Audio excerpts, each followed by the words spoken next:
Hey guys, it's Alicia. And Kelly. We're back. So, last week we kind of touched on the fact of making time for each other to do date night or other activities together. And one thing that I have noticed that there are some common excuses that we tend to have for not spending time together. And we're just going to cover three. We just wanted to do a quick video to talk about it and some ideas that we had on them. So I'll go right into it. The first excuse that I hear from us and from other couples that I've seen is that we don't have time. We don't have time. So Alicia, what are your thoughts on the not having time? Because I have plenty of thoughts on the I've used that several times. I've really started getting away from that because that's just something that I've used since I was, a child. That was something that I've always heard. She didn't have time to do it. I ain't have time. It's only 24 hours in a day. I ain't got time to do it. I've just been busy, But that was just one of my excuses. But I've learned to get away from that. I definitely don't believe in that. I'd rather just fist up till I ain't feel like it. Right. Yeah. Because we make time for the things that we want to do. That's my thing. Is like I'm very passionate about the not having time thing because. Oh yes, I learned that. I mean, but it doesn't just apply to your relationship. It applies to anything and everything because that's just one excuse that we always say that we don't have enough time. Preach, Pastor. I'm not gonna preach. I'm just gonna say that we make, like Alicia was just saying, we make time for the things that are important to us, and there's so many pieces of evidence out there to support that. If you found out that you were about to be evicted from your home or your apartment or wherever you live, you would immediately make time to do whatever you needed to do to make sure that that didn't happen because that became urgent. So we tend to make time for things that are urgent. So I really want people to challenge themselves, and I want us to challenge ourselves on making sure that we never use that as an excuse because it really is an excuse. It really is when you say, well, I don't have enough time. Well, you have to really quantify that. And I do want to sympathize with the people who have these extremely hectic schedules because there are people who are doctors, there are people who, work overseas, whether it be military. And, I'm not saying that that's always the case because sometimes time can really be a factor. But in most cases, it's really just a matter of you haven't mastered your time and you haven't really found out how to manage your time effectively to where you have time for the things that are most important to you. So without me going into a great big old dialogue about that, I encourage anybody who feel like they're having a challenge with this to really sit down and look at your day. And I mean literally, you have to write it down. What are you spending your time doing? And I guarantee you that there's some time in there for you to spend time with your spouse or with your kids or whatever you're having a challenge in. But that is an excuse that you just have to really challenge. I'm not saying that it's not valid, but challenge it to make sure that it is valid.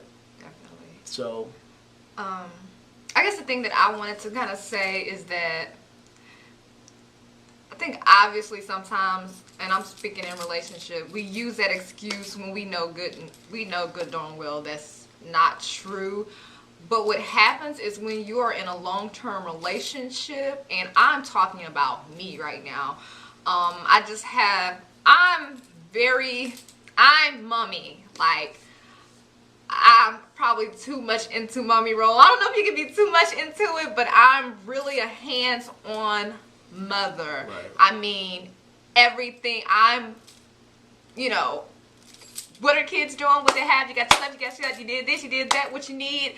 That's how I am. And even when it comes to my work sometimes, once I'm doing something, that's where I'm at. And it's so easy sometimes to put everything else ahead of your other half because it's like, well, they've been here this long, and you always can kind of make yourself comfortable with the idea of he'll be okay or she'll be okay? It's funny because earlier in our relationship, I was like the workaholic, I was, and the way I justified it, I was trying to make a better life for my family.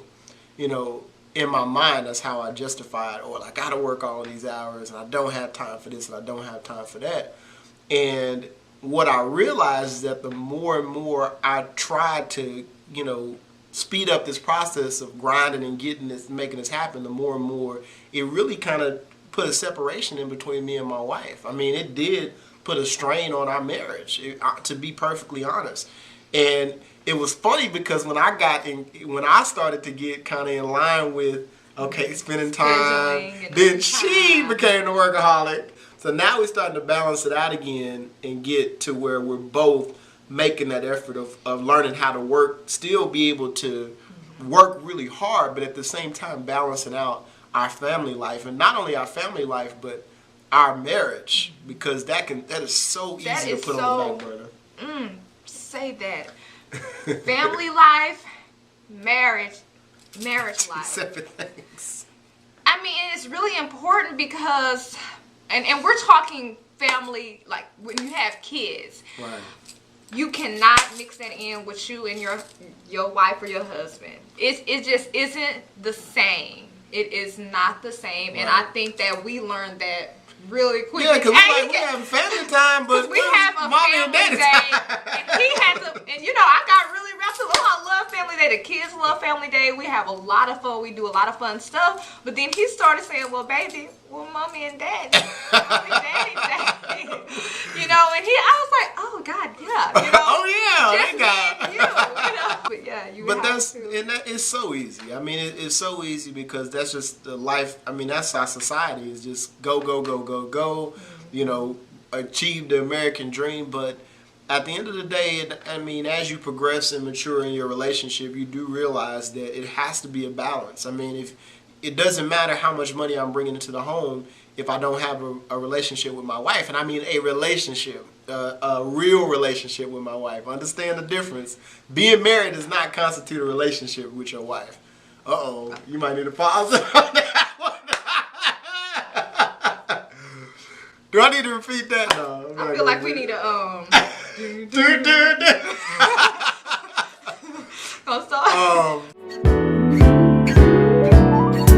For some strange reason, God blessed me with my perfect man.